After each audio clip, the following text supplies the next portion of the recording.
Hello and welcome to IBTimes TV. I'm Leanna Brinder, business editor for the International Business Times.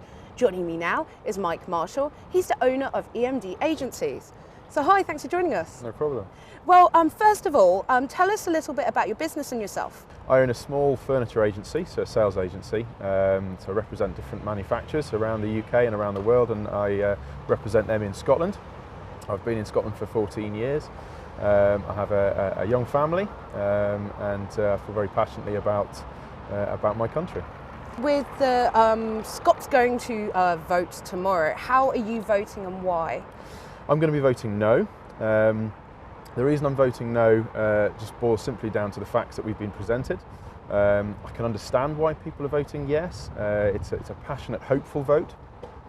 But I believe that we haven't been presented with facts that would allow us to make a decision for a yes vote. I think it's important that we concentrate on how is the country going to be going forward, financially, economically.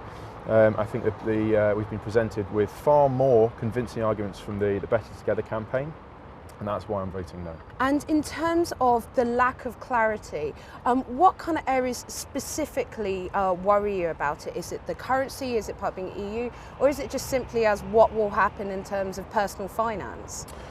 I think it's all of the above. I think the economic financial argument is the strongest one, where they're lacking in terms of clarity. Prime example, Alex Salmond and the SNP, the Yes campaign, are asking us, saying to us, we want to be in control of our finances. We want to be in control of all the areas of Scotland, and that's a noble position to stand from. I can understand that, but he's also saying to us, we want to be in control of our finances, but he's not offered us a plan to show us how that can happen. So, case in point, he's asking us to enter into a currency union. Now, currency union would suggest to me that the interest rates, the financial regulation, the economic regulation, the taxing and spend decisions will all be made by the Bank of England.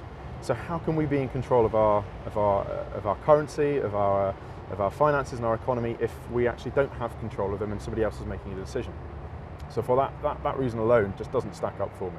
You're in a unique position in the sense that you've been here for a very long time. You are a self-made businessman who has his own business here and obviously made a life in Scotland. So how have you felt in terms of everyday life, how the votes are going? Have you seen a sea change in maybe friends or colleagues that have changed their mind, or do you see people staying in one camp and not moving? Well, it varies. I think it depends on the walk of life from the people that you talk to. I mean, I have nearly 200 customers across Scotland, business owners, independent business owners, and almost all of them are strongly voting no.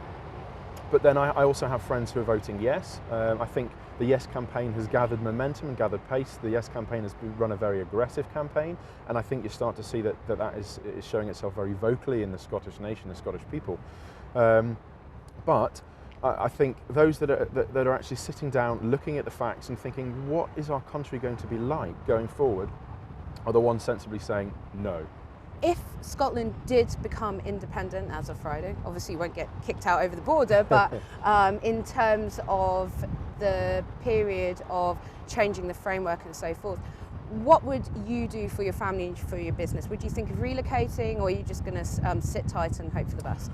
Well, unfortunately, the business I've built is specifically in Scotland. I have Scottish customers and I represent a certain area for my manufacturers, so I would have no choice. I would have to stay here and suck it up and see how it goes, but that certainly doesn't fill me with any confidence. And for the pool of people out there that are sitting on the fence and still say they're undecided, what would your advice be when going to the stations tomorrow? I would certainly say, I completely understand if you are a strong yes voter, you're passionate, you love your country. I think that's important and that's wonderful, but look at the facts. Ignore the media, ignore the problems with the BBC that we've seen. Take that out of your equation. Sit down, look at what the independent, impartial experts are telling us. Look at the financial institutions, they're impartial, they're clearly spelling out to us the dangers of becoming an independent nation.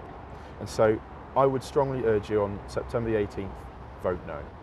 Okay, well, thank you very much for joining us today. No problem, thank you. And that was Mike Marshall, owner of EMD Agencies.